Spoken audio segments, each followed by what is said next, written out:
Donc l'external audio effect, imaginez, vous avez un super effet que vous avez acheté, un boîtier, saturateur, une pédale, tiens, une petite pédale de guitare, délai, etc. Et vous dites, j'aimerais bien l'utiliser avec mes compos.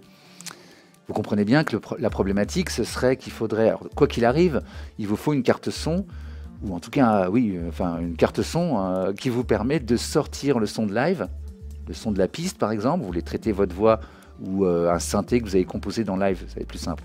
Un synthé que vous avez composé dans live, vous voulez le traiter avec votre effet externe. Donc vous sortez le son du synthé par la carte audio, la carte son, et vous récupérez ensuite le son traité, donc il va dans l'effet, et puis en sortie de l'effet, vous récupérez le son traité. Donc il faudra utiliser des sorties et des entrées, on est d'accord, hein. Il vous faudrait deux pistes. Une piste, vous avez votre synthé en MIDI que vous envoyez, donc déjà dans le master on n'entend pas, vous l'envoyez dans la sortie, et ça revient sur une autre piste traitée par votre effet externe. Et bien là, pardon, on va pouvoir faire tout ça, mais sur une seule piste. C'est ça qui est vraiment génial. On a le même avec External Instruments, je vous en avais déjà parlé, hein, je pense.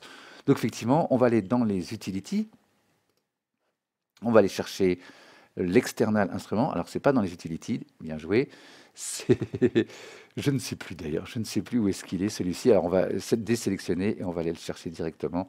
External instrument, audio effect d'ailleurs. Donc l'idée, alors je n'ai pas d'external audio effect, donc je vous explique ça, pour le coup on n'aura pas de son, hein, désolé. Donc l'idée c'est qu'effectivement sur ce même effet, là je vais traiter un instrument MIDI, on est d'accord, donc ça aurait pu être une piste audio, peu importe. J'envoie l'audio en sortie de ma carte son, dans la sortie 1-2, je branche la sortie 1-2 de la carte son dans l'entrée, ou 1 si c'est un instrument mono, d'accord, dans l'entrée, ou si c'est un effet mono, dans l'entrée, les entrées ou l'entrée de mon effet, audio tout, j'ai un gain pour rentrer plus ou moins fort dans mon effet, ok, et en retour, je sélectionne une entrée de la carte son, donc je ne vais pas prendre 3-2 pour 1-2 pour que ça vous embête, on va entendre ma voix, mais c'est pas grave. Et donc effectivement, en retour, je branche la sortie de l'effet dans l'entrée de ma carte son et je récupère ça ici. Et là, ce qui est intéressant, vous avez vu, c'est que tous les réglages sont faisables. J'ai un gain pour attaquer l'effet plus ou moins fort. J'ai un gain de retour d'effet pour gérer voilà, l'ensemble. J'ai un dry wet. Donc ça veut dire que ma pédale disto, elle en avait peut-être pas, bah maintenant j'en ai un ici. D'accord. Je peux même compenser la latence. C'est possible que c'est un vieux pédalier, c'est une vieille pédale disto des années 70. Il y a une petite latence. Et ben je vais compenser. Je vais dire il y a 30 millisecondes de latence. Je vous expliquerai comment le calculer, mais souvent c'est marqué dans la doc, hein. Donc vous en rendez compte et vous, voilà, vous corrigez, puis pas à pas, vous tombez sur le bon nombre. Je commence à fatiguer. Et donc du coup, effectivement, quand vous avez fait votre réglage, ce qui se passe, c'est qu'il va envoyer le son plus tôt dans l'effet pour que le retard de l'effet, quand il revient, soit compensé. C'est-à-dire qu'il va l'envoyer 30 millisecondes plus tôt, et du coup, quand ça revient, bah, c'est au bon moment. C'est malin, hein, c'est pas mal ça, hein. Et vous vous rendez compte de rien, évidemment. Quand vous écoutez le morceau, vous n'avez pas votre piste qui en avance. C'est vraiment très bien fait, très bien foutu.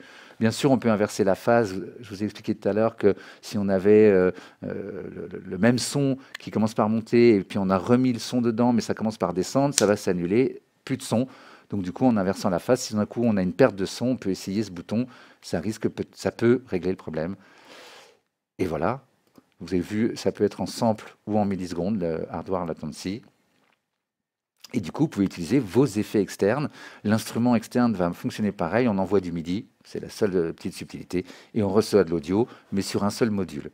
Donc ça veut dire que vous pouvez bien sûr derrière remettre des effets de live, aucun problème, et votre effet externe, votre pédale d'effet de guitare que vous avez acheté, ben, vous la filtrez, vous lui mettez un EQ, vous la saturez de nouveau, etc.